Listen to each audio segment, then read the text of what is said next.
Hello, students, and welcome to my YouTube channel. And this is on the special request of few of my data analytics students that I'm here to tell you that how to run a logistic regression. Now, the concept wise and the interpretation of the output we have already done in class. We have also seen that how to run the logistic regression using the add-in of real statistics. So, primarily, I'm going to make this video short only in terms of how to run your logistic regression rather than discussing in terms of an interpretation part of it. If you need some support in the interpretation, then you may request me and I will carry forward in another video the interpretation part of it. So here is a data. This is a huge data that I have downloaded from Kaggle, and this is a data which revolves around the probability of being diabetic or not being diabetic, right? So here you can see that the information are gender, age, hypertension, heart disease, then smoking history, BMI, HbA1c revolves around hemoglobin, blood glucose level, and then the diabetes. Now, many of the information here you can see are numeric in number except the smoking history. Now, because the smoking history is a string information, we have to first and foremost convert this into a dummy variable. Now, if you remember, I have discussed in class that how to identify that how many new dummy variables you are supposed to create. So for easy understanding, you can just put a filter on this, which currently I'm doing. And once you put a filter, you can see right from current, ever, former, never, no information, or not current. So 1, 2, 3, 4, 5, 6. So there are altogether 6 variables. We have to identify one as a baseline reference with which we are going to do our whole interpretation. And for the purpose of understanding, I'm going to consider never as a baseline. Therefore, if there are 6 variables, I'm supposed to create only 5 new dummy variables for it.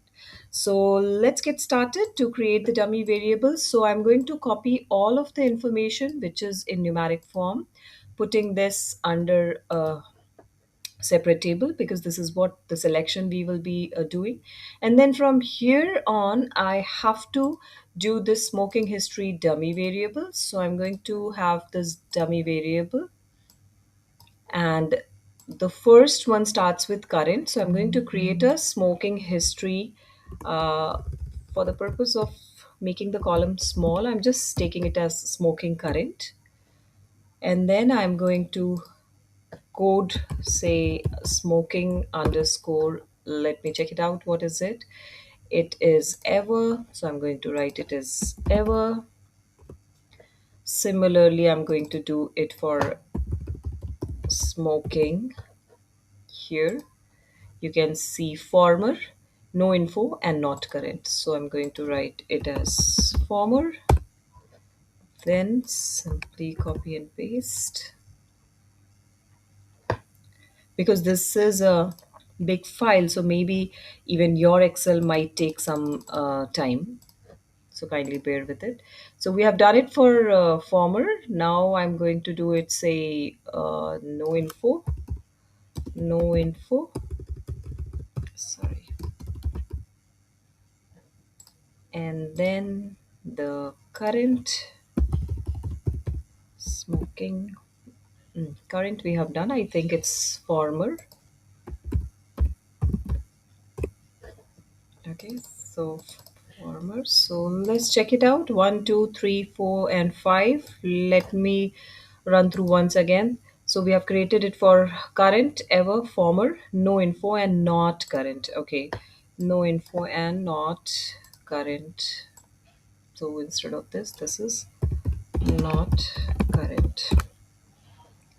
Okay, so I think we are good to go. Current, ever, former, then no info and not current. So that's absolutely fine. Now what we have to do, I'm going to just copy and paste all of these information out there. So once we will do the coding part of it, we will do the autofill. Here this is done. Please to remember that keep your dependent variable, I mean to say the one that you are trying to calculate the probability for, which we are doing it for the column diabetes, right? So whether the patient will be diabetic or not diabetic based on all of these variable, this is what we are trying to keep.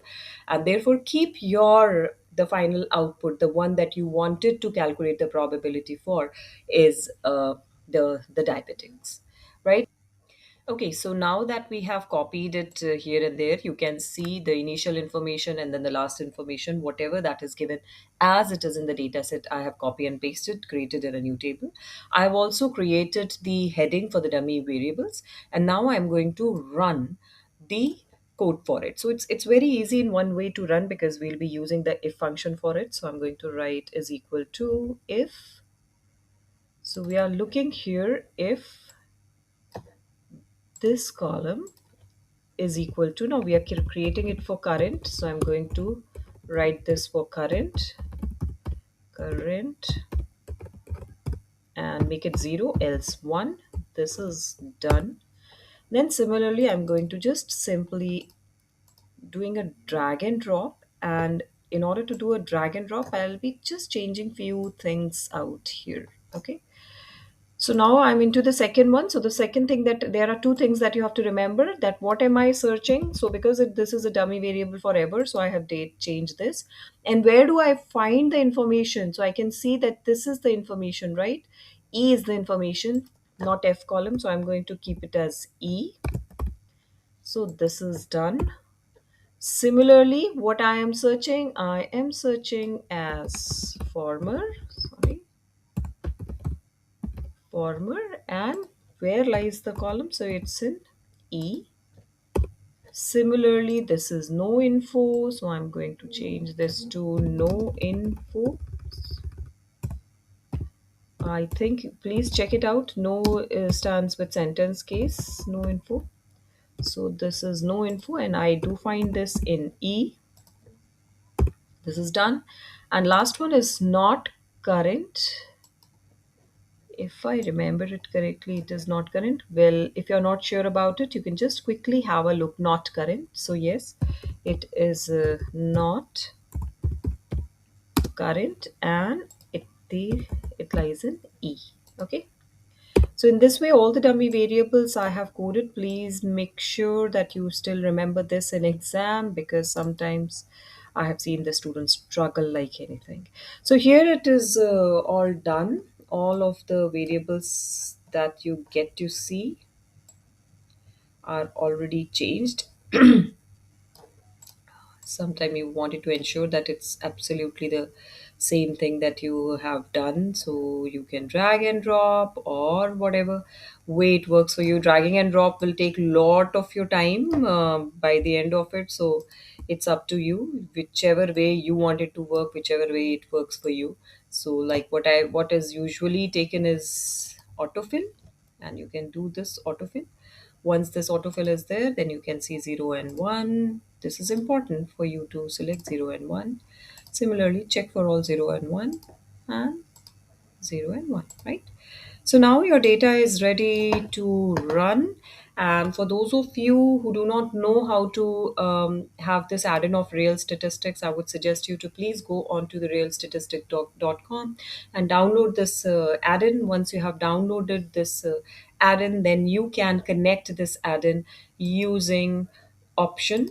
Here you can come onto the option, go to add-in part of it, right? It will take some time because of the data is huge.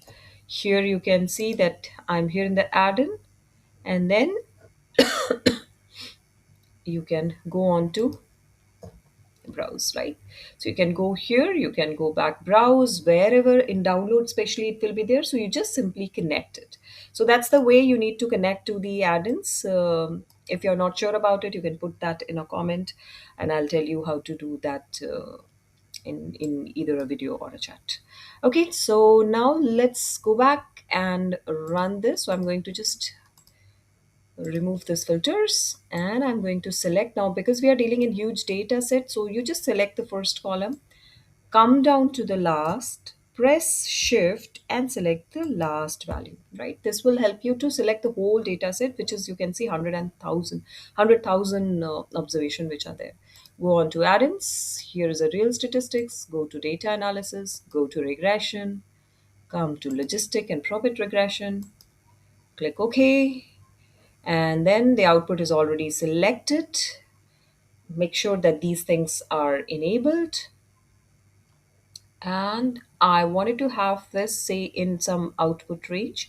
Now I wanted to have that in a new worksheet, so I'm going to press new and then I'm going to click OK. Okay, it will take some time based on how light or heavy data set that you are dealing in. And once that is done, then you will be able to see your output. So I'm just simply waiting for my output to be generated. And let's see. So here is the data that is generated. You can see it by yourself that that's a coefficient table, that's a covariance matrix, and then this is the classification table with a cutoff of zero point 0.5. If your cutoff is different, say 0.7, then everything will get changed out there if at all you are changing it. So that's very important when you are doing the interpretation part of it. So this is the way that we tend to run the logistic regression using real statistics and in an Excel. Thank you.